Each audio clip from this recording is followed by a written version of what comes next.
Bismillahirrahmanirrahim. Assalamualaikum warahmatullahi wabarakatuh. Yang saya hormati dosen komunikasi politik di era digital, Bapak Wahyu Utama, ESOS MSI PhD. Izin saya dengan Andika Handayani.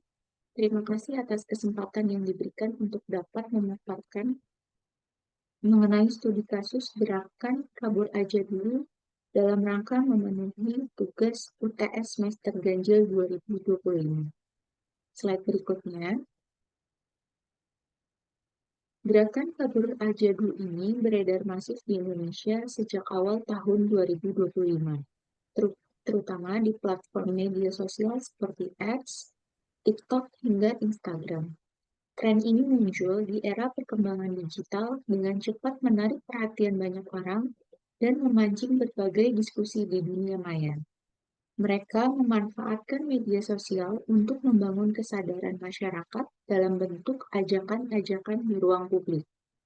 Pada dasarnya, gerakan ini sebagai bentuk ekspresi kegelisahan dan kekecewaan generasi muda terhadap kondisi sosial, ekonomi, dan politik di Indonesia. Kehidupan dan peluang yang lebih baik di luar negeri pun menjadi harapan mereka. Selanjutnya,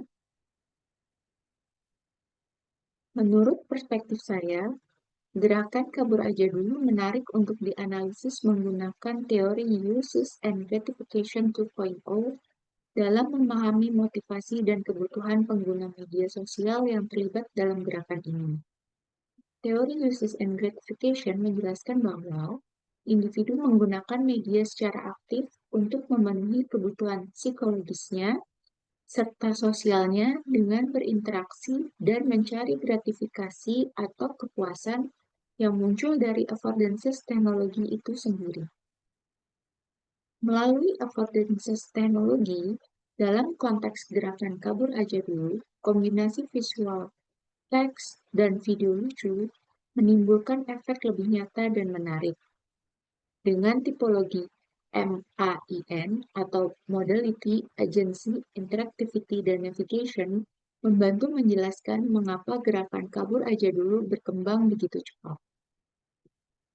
Dari sisi modality gratification, memicu heuristic realism dan coolness muncul ketika pengguna merasa pengalaman digital itu benar-benar mencerminkan perasaannya. Dari konten yang disajikan melalui fitur video dan foto yang menampilkan simbolisme dan aksi, pesan gerakan lebih mudah diterima dan dipercaya oleh audiens. Pengalaman seolah-olah hadir di sana melalui konten visual memungkinkan audiens merasa terhubung secara lebih intensif dengan gerakan ini tanpa harus hadir secara fisik. Yang kedua adalah agency gratification. Tampak jelas ketika audiens memanfaatkan media sosial untuk mengekspresikan pendapat dan membangun komunitas digital. Setiap orang dapat menjadi penyebar makna, pencipta meme, atau penulis komentar. Proses ini menimbulkan rasa kepemilikan atas narasi dan kontrol terhadap opini publik. Keterlibatan ini memunculkan kepuasan karena audiens merasa mampu menyesuaikan diri dalam percakapan sosial. Semakin viral tagar tersebut, semakin kuat rasa kebersamaan simbolik di antara penggunanya.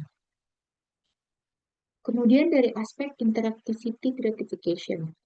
Dalam konteks gerakan kabur aja dulu, audiens merasa puas karena dapat berpartisipasi secara langsung dan responsif. Fitur seperti komen, retweet, dan duet videos memberi ruang interaksi cepat dan dua arah.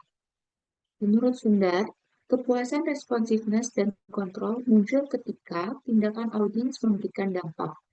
Aktivitas online menjadi bentuk keterlibatan sosial yang memberi makna. Gerakan ini menciptakan ruang publik digital yang partisipatif dan spontan. Kemudian topologi yang keempat, yaitu navigation gratification, juga penting dalam gerakan ini, karena dalam menjangkau audiens lebih luas. Audiens menikmati proses menjelajah konten dari meme ke video, dari satu akun ke akun lainnya. Aktivitas ini memberi rasa kebebasan, hiburan, dan eksplorasi yang merupakan sumber kepuasan tersendiri. Dengan cara ini, media sosial berfungsi sebagai ruang bermain dan pelarian simbolik. Setiap klik memperkuat keterikatan dengan komunitas digital. Gerakan kabur aja dulu menjelaskan dinamika kepuasan individu dalam konteks media digital. Affordances teknologi memungkinkan munculnya kepuasan baru seperti partisipasi, kebersamaan, dan ekspresi diri. Publik kini aktif membentuk makna dan pengalaman komunikasi. Gerakan ini membuktikan bahwa humor, interaktivitas, dan kreativitas menjadi bentuk baru dari konsumsi media. Dengan demikian, gerakan kabur aja dulu bukan sekedar tagar viral, melainkan cermin budaya partisipatif masyarakat digital Indonesia.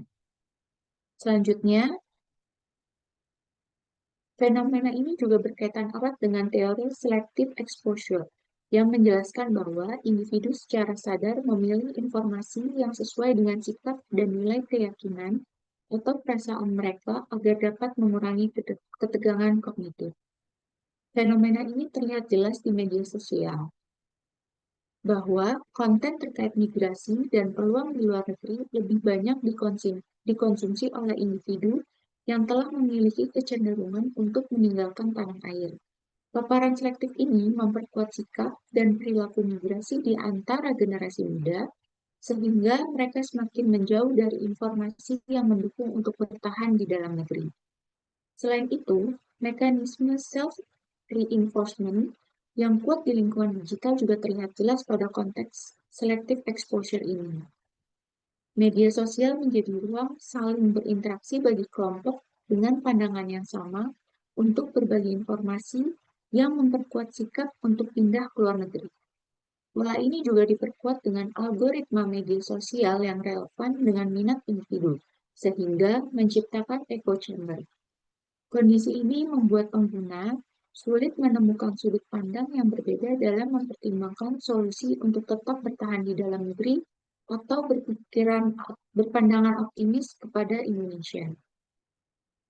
Akibatnya, narasi ketidakpuasan terhadap kebijakan pemerintah dan ketidakpastian masa depan di Indonesia semakin terkonsolidasi dalam komunitas digital ini.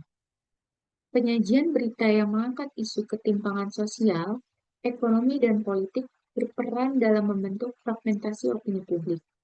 Ini menjadi tantangan bagi pemerintah untuk membangun narasi yang lebih inklusif dan menyatukan berbagai pandangan dalam masyarakat.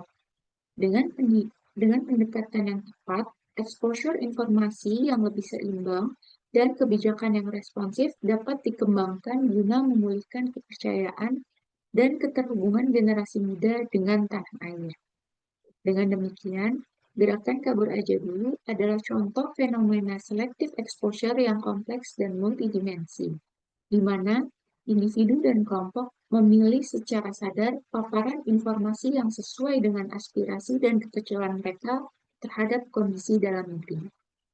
Media sosial dan pemberitaan media mainstream berperan penting dalam memperkuat atau membentuk narasi ini, baik sebagai ruang penguatan sikap maupun sumber framing yang membentuk opini publik. Berikutnya, dari kedua teori ini menunjukkan bahwa masifnya gerakan kabur aja dulu adalah karena media sosial memungkinkan pengguna aktif mencari gratifikasi dari komunikasi politik yang relevan, sekaligus menyediakan lingkungan informasi yang sesuai preferensi audiens atau selective exposure. Hal ini menghasilkan efek sinergis di mana kepuasan psikologis mendorong penguatan pemilihan informasi yang sesuai, sekaligus memperkuat dan mengonsolidasikan dukungan sosial terhadap gerakan ini.